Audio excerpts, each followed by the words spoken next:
Ladies and gentlemen, good day and welcome to the Arvind Smartspaces Ltd discussion on the financial results for the quarter and year ended on 31st March 2021 conference call. As a reminder, all participant line will be in the listen-only mode and there will be an opportunity for you to ask questions after the presentation concludes. Should you need assistance during the conference call, please signal an operator by pressing star then 0 on your touchtone phone. Please note that this conference is being recorded. I now hand the conference over to Mr. Kamal Singhal, Managing Director and CEO. Thank you, and over to you, sir. Thank you very much, and a very warm good afternoon to all the participants. Thanks a lot for sparing the time. Last quarter, ending March 21 and the year ending 21 has been a very different kind of business environment that we have all faced due to pandemic. It has been in many senses a challenge, and at the same time it has been very exciting to tread through all these challenges and achieve whatever we had set out in the beginning before the crisis really started. If I were to come back to the numbers and kind of divide the numbers into two different segments, operationally the business has seen some tremendous traction, and the journey post wave 1 of COVID has been very exciting, and we have achieved quite a few milestones after the first wave really faded, which was post Q1 of 2021. But at the same time, execution definitely slowed down to a certain extent, and even as per plan, we haven't really completed any project in the last 1 year, and hence whatever sales has appeared in the books of account only represents the incremental sales from the projects which were earlier completed.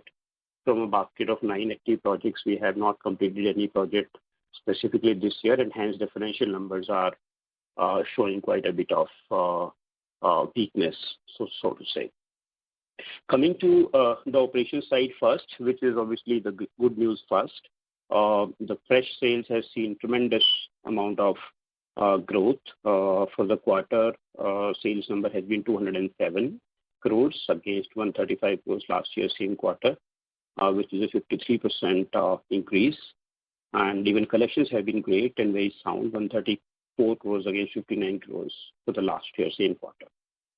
For the full year, these two numbers are equally exciting, at 529 crores of fresh sales against 286 crores last year, and overall collections of 326 crores against 246 crores last year. So we achieved quite a few milestones. For example, fresh sales crossing 200 crores in a quarter is a milestone. Collection achieving 135 crores in a quarter is a milestone. Similarly, 529 crores, anything more than 500 crores of fresh sales in a year is a milestone, and collections of more than 300 crores also is a great milestone. So in fresh sales for the quarter, 53% and 85% overall growth, almost double as compared to the last year, is in a sense a reason to feel very satisfied about what we have achieved operationally in the last 1 year and last quarter. Momentum really started after the wave 1 really faded, and from then onwards, right from Q2 onwards through Q3 and the last quarter, we have seen some very tremendous amount of response to a lot of products and projects that we launched, and that has resulted into these very impressive numbers. Somewhere during the year, we never thought that the business and projects will bounce like this fast, but with a lot of efforts, with the right products hitting the market at the very right time, and some other strategies like pricing, etc., and the location above all has made it possible for us to gain a very, very positive traction in fresh sales. Now coming to the books of accounts, as I said, the number there are not really great. We haven't really completed any project, and based on the new accounting standards, as we all know, unless a project is completed, numbers don't reflect into the books. Based on that, the quarterly sales number is 64 crores against 135 crores last year, EBITDA is 15 crores against 28 crores last year. PBT of 9.4 against 22 crores and PAT of 6.6 crores against 14.7 crores last year. Full year numbers also show broadly the same trend. There's a 50% reduction in the sales numbers for the year at 149 crores against 299 crores, and an EBITDA of 41 crores for the year as a whole against 59 crores last year. EBITDA margins are broadly the same at 27% against 30% last year. PBT at 14.5 crores against 65 crores last year, and PAT for the whole year is 8.7 crores against 39 crores last year. So we have seen across 50% and more decline in most of the parameters, top line, bottom line, etc. So that's how the year has panned out. But as I said, we are very excited about what is happening currently and what has happened in the quarter four of last year and the year as a whole in terms of operating parameters. While sales and EBITDA, etc., are subdued in books of account, but on an MIS basis for the fresh sales, the number have only shown some very great promise. At the same time, because collections have been very strong and execution was only reasonable, I mean, there were disruptions, etc. Our working capital debt has gone down dramatically, and that means our debt equity ratio has also gone down to as low as 0.56 now, and the net debt is now only 167 crores. And even that includes investment activity, and if you were to reduce that also from this, then the working capital debt to equity ratio would be more in the region of 0.41 or thereabouts. So all in all, good collections, good sales, good amount of traction in all the projects that we launched, and most of the projects are sold extremely well, received by the market very, very well, and the momentum continues. That's the overall story. Now maybe we can take questions. If any one of you have any questions to ask, you're most welcome. Thank you very much. Ladies and gentlemen, we will now begin the question and answer session. Anyone who wishes to ask any question may press star and 1 on their touchtone telephone. If you wish to remove yourself from the question queue, you may please press star and 2. Participants are requested to use handset while asking a question. To ask a question, you may please press star and 1. Ladies and gentlemen, we will wait for a moment while the question queue assembles.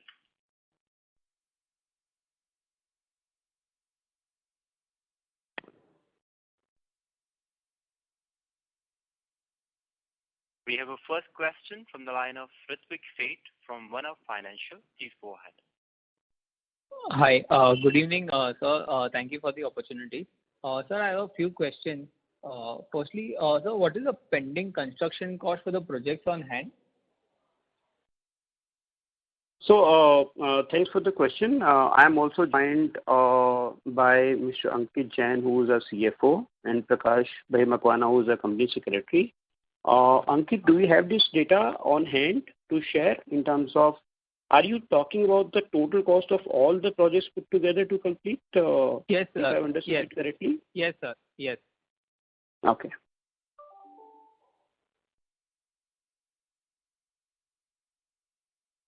Yes, Ankit. Do we have this number ready at this point of time, or do you want to share it later?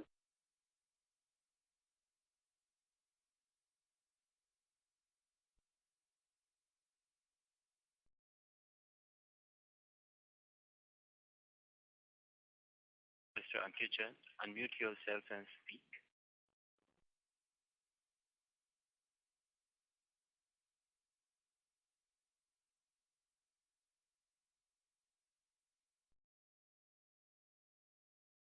So just give me a moment. I'll just disconnect and reconnect Mr. Ankit Jain. Sure.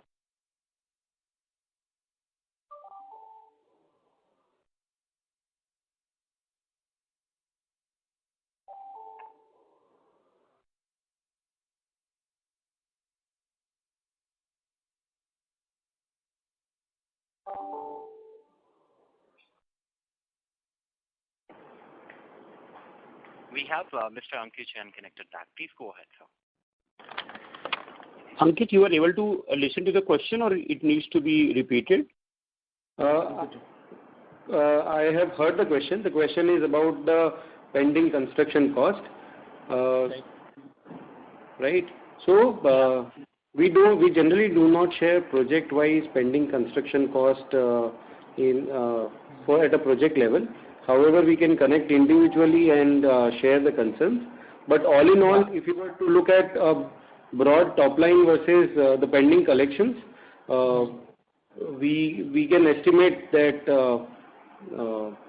it will be roughly in the range of the pending collections as well as the pending top line, which is yet to be booked from the existing launch project, will be close to 2,000 odd crores.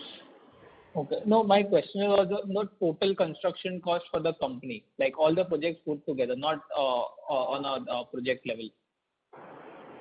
Total construction cost put together for all the projects which are already there. Right. So on the ongoing projects, we have the total construction cost, which has already been incurred up to FY21, is close to around 670 crores. Okay. And what would be the pending construction cost? The pending construction cost in that would be approximately close to another, I don't have the number ready, but it will be close to 600 to 700 crores. Okay. Including the land, because there are certain land payments which are on a JD model, so we consider that as a part of the operating cost.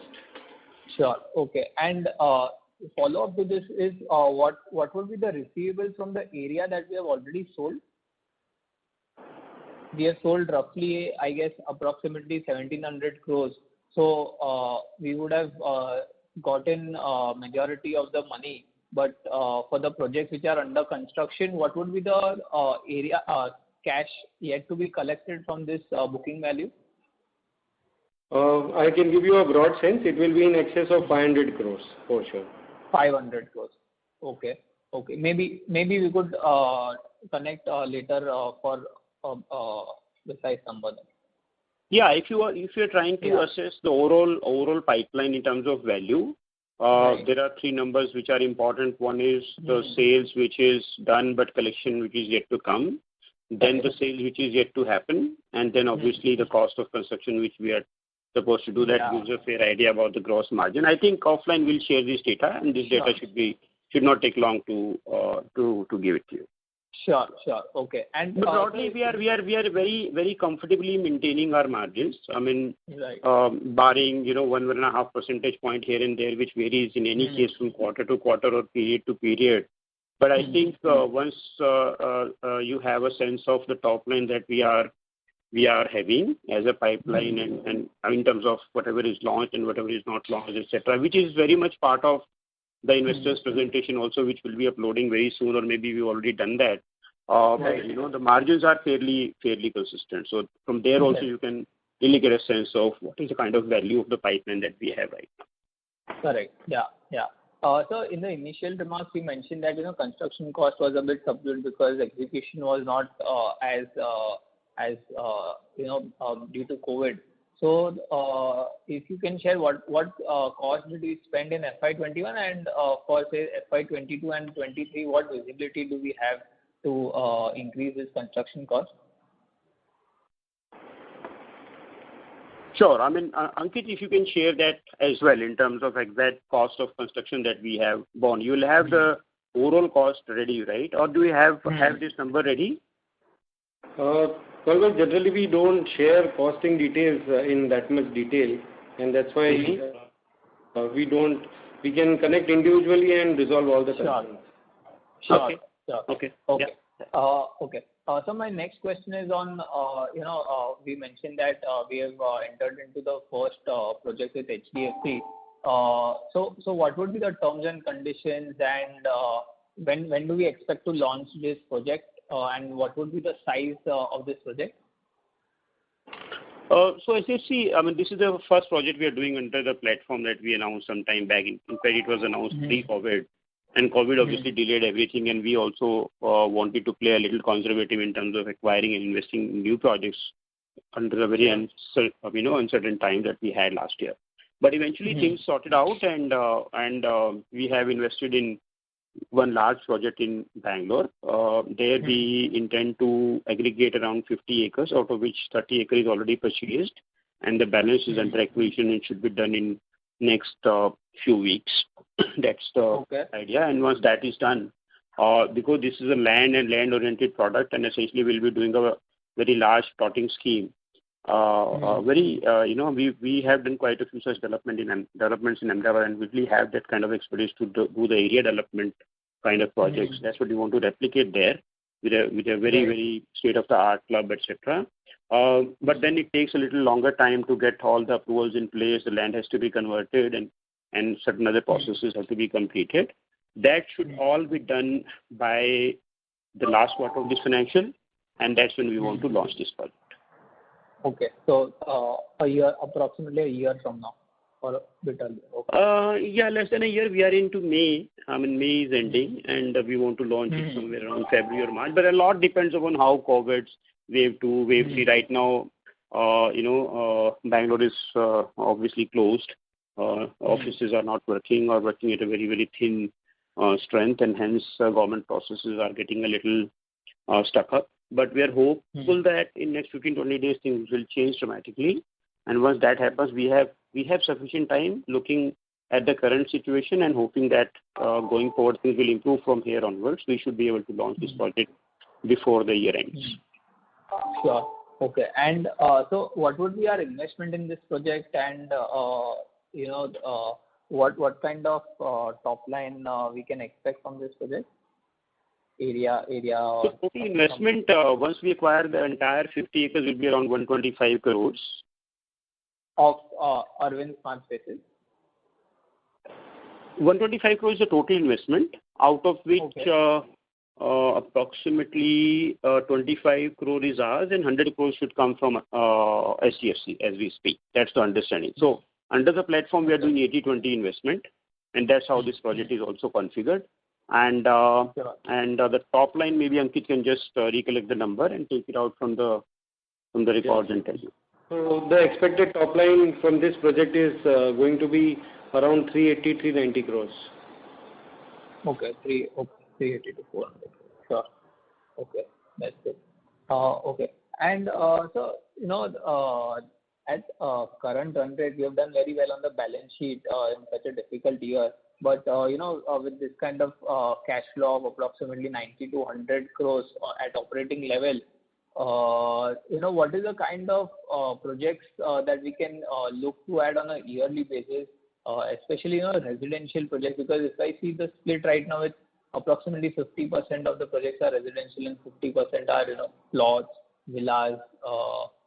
So if you can throw some light on what kind of projects can you occur, and whether our target focus is pure residential, or it will be a mix of residential and plotting, villas and such projects.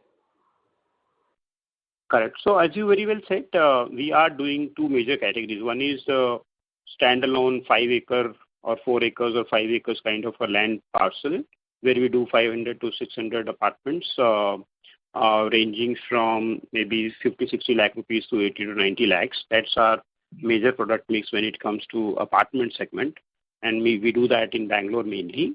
And then we have second product, which is horizontal product. Within horizontal, we have two different products.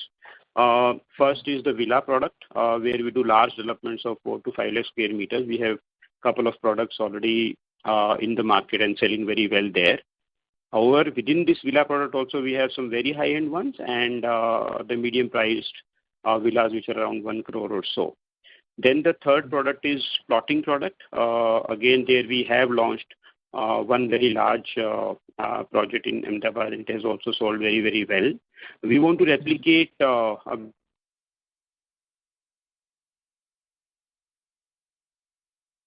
developed and kind of delivered clubhouse, which sets the benchmark in that area and for the product, generally speaking, in Bangalore. That's the idea. That's what we want to do. Now, as you've seen, post-COVID, there has been a very specific liking for horizontal products. which means little more investment in land and significantly less investment in construction, which obviously takes some part of risk of construction costs, etc., out of the equation. We want to continue our focus in that segment, but having said that, we obviously will remain very open to the apartment kind of product also. But yeah, I mean, there will be a little more focus on horizontal products, which will be blocking and villas, both in Ahmedabad, Gandhinagar, and Bangalore. Okay.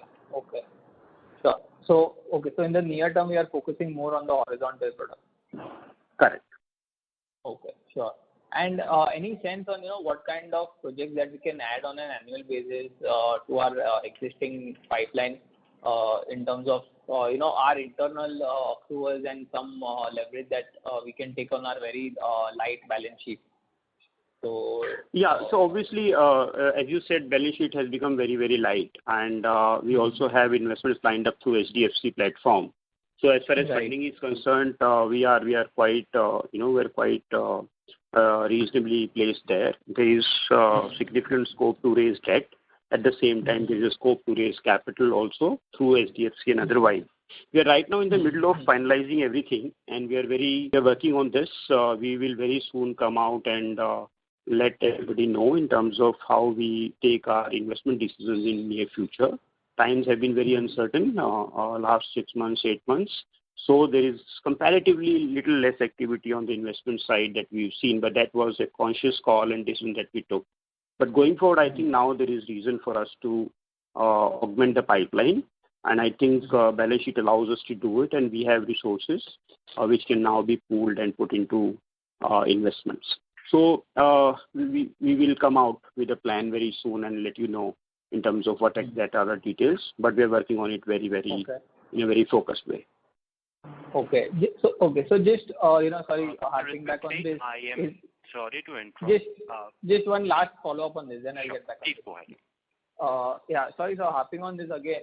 So is it possible to assume that we can add projects in the range of 700 to 800 crores of top line in a year with our capital operating cash flow and even leveraging the balance sheet? Would it be a fair assessment, like projects like HDFC platform and another JV projects and buying lands that we have been buying for standalone residential, like you mentioned 5-6 acres with 4-5 lakh square feet in Bangalore? So would it be fair to assume that we can get in projects worth 700-800 crores per year going forward? So, I mean, I can give you a generic response to that. It might be a little different as far as specific things are concerned for our company, but looking at the balance sheet that we have in front of us and looking at the tie-ups and other kind of capital which is being explored, including HDFC, I think 700 crore rupee worth projects mean couple of projects only. If you were to just do this calculation based on the vanilla 4-acre product. I think, I mean, balance sheet allows us to do that very comfortably. But obviously, money is not the only factor when it comes to adding the products. We have been conservative and we want to remain conservative in terms of evaluating land parcels. We think that every land parcel is almost like a marriage. I mean, it's a long-term commitment, not only into the land, but also for subsequent, investment that goes into a land. And hence, we will, just because we have flexibility and we have resources, doesn't mean that we'll hurry it up. But having said that, it should not be difficult. Sure. For any company to have this kind of a balance sheet and do this number. Sure, sir. Thank you, sir. I'll get back thank you. Thank you. Thank you very much. Anyone who wishes to ask any question, may please press star and 1. We have a next question from the line of M. Kothari, an individual investor. Please go ahead.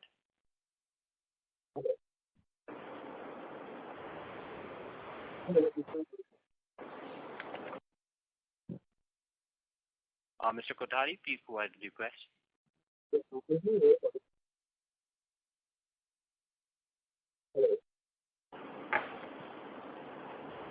We are not able to hear. So your voice is not audible.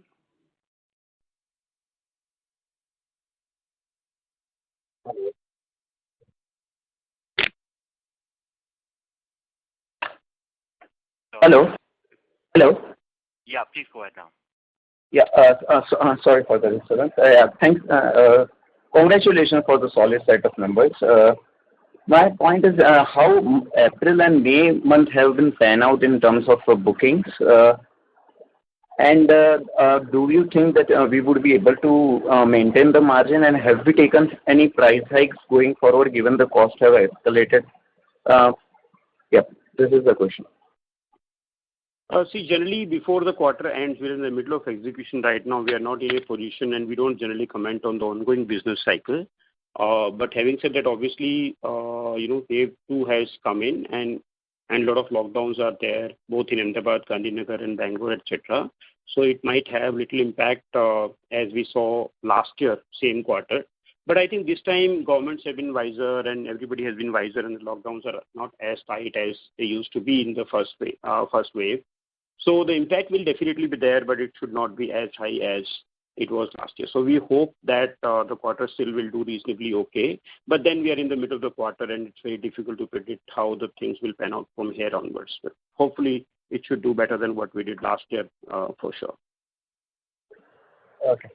And going forward, do we see any further equity dilution because of the fund requirements? I will not call dilution or otherwise, but definitely we keep exploring all the sources, which includes equity. Promoters have infused equity twice. Managing director has infused equity recently. So all sources, debt has gone down, so there is a significant scope of raising debt. SDFC platform is giving us money. So we are kind of exploring and effecting quite a few options. We are aggressively, kind of exploring more and more options for that. Dilution might not be a great word, but we definitely are exploring all sources. Okay, and don't you think so that because of our conservativeness, we are not able to have that level of debt, and constantly having raising equity are increasing our profits, but as far as EPS is concerned, we are not getting that level of growth. So that's a very interesting observation, and we know and we are aware of this fact that has gone down dramatically, and it doesn't help in terms of return on equity. But that is also more to do with little less aggressiveness that we had in the last 1 year about acquisition of projects, because we wanted really to for the things to settle down in the COVID, and I think the strategy has paid off. We concentrated on whatever we had and doing the right product and hitting the market right, etc., and clearly focus on that rather than spreading too thin in uncertainties. But having done that and having achieved what we achieved in terms of fresh sales and launches and very, very good response which came in, I think this is a great time to recover. It's a great time to consolidate and great time to now strengthen the pipeline and try to recover the lost time that we did in the last 1 year. But of course, we have been conservative in the last one due to uncertainties of the pandemic. But this thing should be different. This year should be different. Okay. And the last question is, yeah, please go ahead. And of course, we are aware of the fact that too low a debt or a debt equity is not going to be helping us, and hence we'll do something about that as well. And although we'll remain generally conservative, but within that conservatism, I think there is a scope to increase our debt, to improve that return on equity, etc. And that's also something that we'll be focusing on in times to come. Okay. And the last question is, so going forward, can I expect that Arvind Smart is getting a more expertise in front of horizontal land expansion rather than apartments? So going forward, the focus would be more on horizontal landscape rather than apartments and that. I think the situation can't be straight jagged like this, that this product is better than that or vice versa. I think things change and markets change and demands change. They are all dynamic. Consumer is dynamic. The products are supposed to be dynamic to suit dynamic requirements. So we will remain very open and agile. We don't want to We don't want to put ourselves into a hard jacket to say that this is what I will do and this is what I will not do. But having said that, in Bangalore, for example, till date, we are only doing apartments and they have sold extremely well. Even in the last quarter, you see Skyland has shown some great traction and the product has been delivered beautifully and customers have liked it. So we are not going to be losing focus on apartments for sure.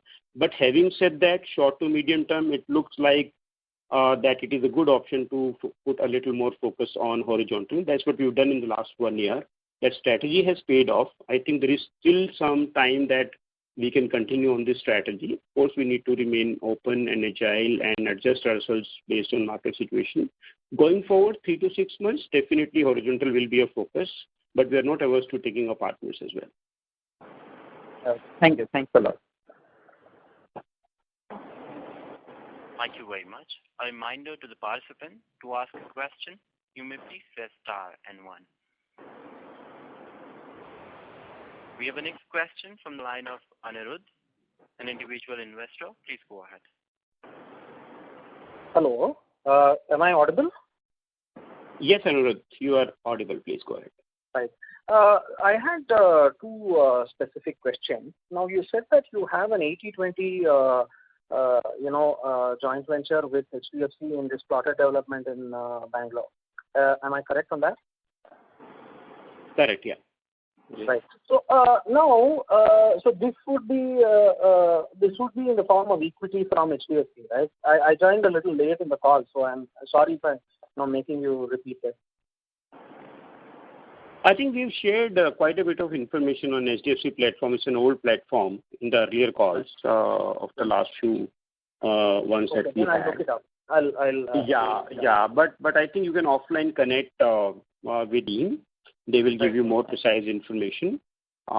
This is essentially the instrument, I guess, is OCD. OCD. And that's right. So, but you can get more information on that. Okay, and now the other thing that I want to know is, so this is a separate entity, correct, that you've created for acquisition of this land? Yes. Right. So now there is a share of revenue that you would get from this particular entity in some 60-40 share or something like that, or that particular revenue share is in the form of 80-20 itself? No, the revenue will come entirely to us because the entity per se is 100% owned by us. OCDs are given within the entity to SDFC, or rather the fund that SDFC operates, but otherwise the entity is 100% owned by Arvind and managed by Arvind. Okay. And roughly what is the turnaround time from the day that you finish the land acquisition till the day you're able to do, let's say, about 60-70% sales? What would be the timeline roughly? I would want to. So two different products in an apartment situation where lands are in the city. No, I'm talking about the Bangalore project. Or this specific project should take around anything between 9 to 10 months of approval time. Okay, very good. Now the other thing I wanted to know, generally, there's quite a bit of plotted development. So, because if I look at, Prestige, Puravankara, Purva has started, Purva Land, whole bunch of guys. So, you don't foresee that this would be, again, too much of competition going in the next 6-9 months, or you think all that is, with the location and everything, you think you can handle all that? So there's always competition. There's no doubt about it. The other side, the way we look at it is that post-RERA, demonetization, and even the pandemic, I think a lot of the small timers will vanish. And there'll be a very significant sort of consolidation which will happen in favor of corporatized and, more formatted development, if I may say so. Now, for those 8, 10 or 12 people, I think the pie is so big that each one of them can survive because it has to consolidate. And at the end of the day, some sort of an ABC analysis will happen where, very few developers will command a very high market share. And the market is very hard. It won't be too intense in the next 1 or 2 years is what I'm asking. That you don't... I mean, one or 2 year for a product mix to be evaluated, I think it's a very long term. We look at it in a very microscopic way every month, every 2 months. So we'll keep adjusting our strategy accordingly. But as I said in the previous conversation that next 3 to 6 months, there is scope to kind of digest more products in the same category or similar category. But it's also about location. It's also about the amenities. So, I think one product which Bangalore needs to see is plotting scheme. We are doing average stuff there.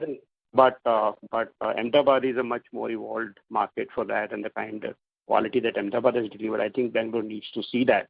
And we'll be able to set great benchmarks there. And competition, yes, it's always welcome and it's always great to have. But I think it's enough and more scope for us and others to exploit.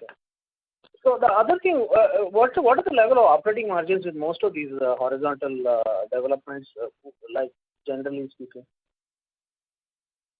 Operating margins, in terms of percentage to sale or? Yeah, percentage to sale. Roughly is what I'm asking, percentage to sale.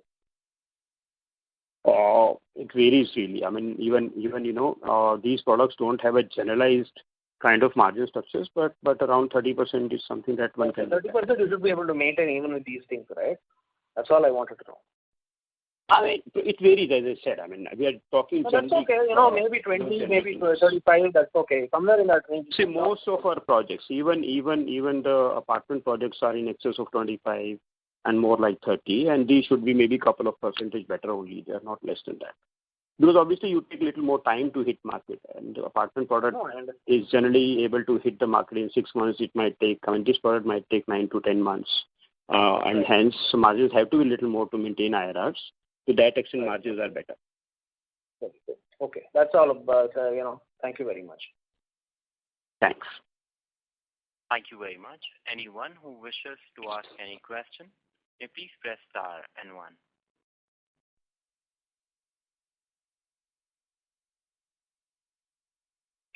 We have our next follow-on question from the line of Ritvik Seth from One Up Financial. Please go ahead. Hi. So on the forest project, it's a DM project for us, right? So what kind of top line share we should expect to receive from this project? Ankit, can you just take this one? Sure. So this, as you rightly mentioned, it is under a DM model. The share which we expect is 10% of the top line over a period of time. Okay. And but in DM we don't have any cost obligations, neither on land nor on construction nor on overheads, etc. It's a pure play 10% of top line that we get as a profit. Right. So we will be receiving this as a fee on our consultancy for designing and approval and everything, right? Correct. Right. Okay. Sure. Okay. And so on the HDFC platform, can you share with us what kind of project level metrics is possible for this project, just to get a sense of what is the kind of returns that we can get from HDFC platform on a particular project?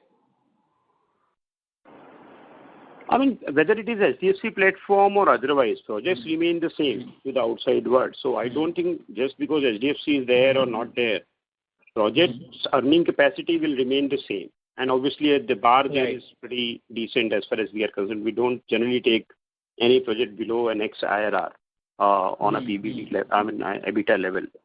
But and HDFC projects will be very similar to that. And as I said, the first project is a horizontal one.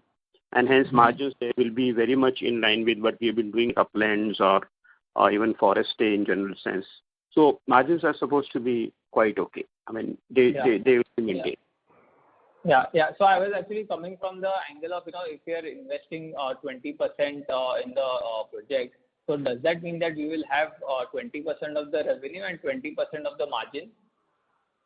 Commercials, specific commercials, as per our policy, we don't disclose. But obviously, that's not the idea. If you are entering as a developer into any sort of arrangement, it is reasonable to expect that we will have disproportionate returns to the capital that we will invest. There is a waterfall arrangement where obviously the investor gets equitable returns up to X level, and the moment we cross the threshold, and disproportionate money starts flowing into our kitty or the developer's kitty. For that side, it's a fairly established model in industry, and that's exactly what we are doing Okay. And it's quite remunerative, but at this point of time, as per policy, we can't disclose specific commercials, but it's in line with the normal platform arrangements that anybody would have. Okay. Okay. And So there that's has it to be a from- sweat. There has to be a sweat, yeah. Yeah. Sure. So that's it from my side. All the best and thank you. Thank you. Thank you very much. Anyone who wishes to ask any question may please press star and one. We have a next question from the line of M. Kothari, an individual investor. Please go ahead. Yeah. Actually, I couldn't get the margin picture. So can you please throw some light on it? On both horizontal and apartment, both on both the projects. See, the margin details will be very clear from the investor's deck, in my understanding. This will have a lot of information at project level and otherwise. So if you can kindly have a look at the investor presentation in detail, it comprises of quite a few details. You will get a fair idea. And if in case you still need more information specifically on a specific project, maybe you can get in touch with us, the investor cell, including Ankit, who is there on the call. And the contact numbers are also there on the investors' presentation. You are most welcome to ask more detailed questions there on margins specifically and otherwise. Okay. Thank you. Yeah.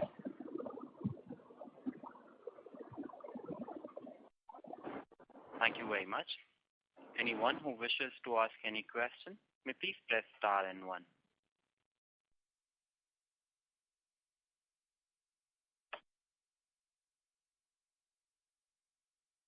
We have a next question from the line of Sunny Agarwal from CND. Please go ahead. So my organization name is CND ISL. And thanks for the opportunity. Sir, my question pertains to general industry outlook. I mean, on one hand, we see a lot of media articles saying that some of the smaller builder and are in trouble and inventories are still at a higher level, especially in metro markets like Mumbai, Delhi, etc. And on the other hand, we see a bullishness and better operating metrics from all the listed real estate companies. So would like to understand what is happening in industry and what is your perspective from next 3 to 5 years. Thank you. Yeah, great. It's a great question to ask, and I think this is one paradigm which is shifting dramatically in the last couple of years, and I think we're at a cusp where industry will see a lot of changes happening at a broader level. RERA obviously was the first major change, and then came demonetization, and now the pandemic. I think RERA has changed the rules of the game. And now onwards, we only see consolidation happening. In fact, in my own experience, I can tell you that the amount of construction which was done, for example, in Ahmedabad, our home market, by smaller developers would have shrunk by more than 30-40%. I mean, there's no data to support it, but on ground we can feel that. And the bigger ones and the better ones and the more organized ones are obviously taking much bigger a share. I think this trend will consolidate. It is already happening dramatically. In terms of pure numbers, I mean, profitability apart, in terms of pure numbers and top line growth, we can see that most of the organized, well-organized, corporatized, listed or even otherwise, players are doing much better, and a lot of the smaller ones are kind of vanishing. This is a trend which is not specific to India. I think India has been catching up on this of late. You see and compare this trend with China, for example. In China, maybe top 5% developers command more than 85% of the share of the market. India has remained very fragmented, but the trend has now well and truly caught up, and it's going to be very, very visible. I mean, it's happening at this point of time, maybe with little less visibility, but it's going to be very, very visible in very near future. That's what we are seeing, and that's what we are experiencing. Customers also prefer to buy from brands. They want to buy from corporate kind of setups and developers. They want to risk their money. Earlier, they didn't have many choices in the corporate kind of setups. Now they have choices. There are some great brands, as we all know, who are doing this business not as an add-on, not as a adjacency, but as a primary business. Arvind being one of them, and you know all the other names. And this trend is going to be further getting consolidated. So when demand is shifting, towards one segment of the suppliers or the developers, then obviously they will show better numbers. And with very formatized, system-driven, process-driven companies, obviously they'll be able to handle requirements of the RERA or the markets or the sales, etc., much better. And obviously these kind of players can invest in technology that we have been doing very specifically, because a corporate will always take a long-term view on value creation. It's not about making quick money here and there. It's about creating value for the shareholders. If the focus is on creating value for the shareholders, obviously it can't be short-term. It has to have a very long-term vision and commitment both. And that's why I think this trend is very, very understandable. And this is what is happening already. When you say this is what is happening, it means that the consolidation is happening in terms of demand getting shifted to these segments of developers. And the other segment obviously is some sort of having troubles, and that should continue. Sir, just to add on to that, does this mean that over the medium to long term, the organized sector will have better bargaining power with all the building material companies? Is it fair to understand? Building materials, there are two things. One is the land supply. So, land deals and CAD options or DM options, obviously that deal flow is improving for organized developers for sure. And that's a huge positive. And that's something that we have also been able to exploit within our portfolio. And we are very hopeful that deal flow is improving and will improve forward for these kind of developers. When it comes to pricing of materials that we buy, I think it's more of a function of volume. Whether it is a private sector, a private company or a listed company, a little less organized or more organized company, I think volumes matter. And there, obviously, if we can consolidate volumes, the price obviously to that extent will improve for anybody. Thank you, sir. All the best. Thank you. Thank you very much. Anyone who wishes to ask any question may please press star and one. We have a next question from the line of Anirudh, an individual investor. Please go ahead. Hi. I have the next question, which is, what is the, have you seen the interest rates for construction finance for reasonably well-run businesses like yours softening in the last 1 year, assuming, the base rates have gone down? Or do you think that's still on? And number two, what's the status on general liquidity for construction finance as we speak? For developers like us, of course, when we are saying that we reduced our working capital by almost 100 crores in the last 1 year, it means that we didn't need much of a construction funding. Most of the projects have thrown enough and more cash to rather reduce our working capital, and hence we have actually reduced our lines, etc. Of course, we need growth capital, but as far as construction is concerned, the requirements have been very small, or rather, the net borrowings have gone down dramatically. But having said that, the interest rates as an industry information, I can share that interest rates on construction funding, etc., hasn't really come down. In fact, in the middle of wave one, they went up dramatically by almost 2 to 3%. While home loans rates, etc., have come down, and other rates for other industries have come down dramatically. They've softened quite a bit. But construction funding rates haven't really come down. They actually went up dramatically. They corrected a little bit. And even now, I think they're higher than pre-COVID levels, little higher than pre-COVID levels.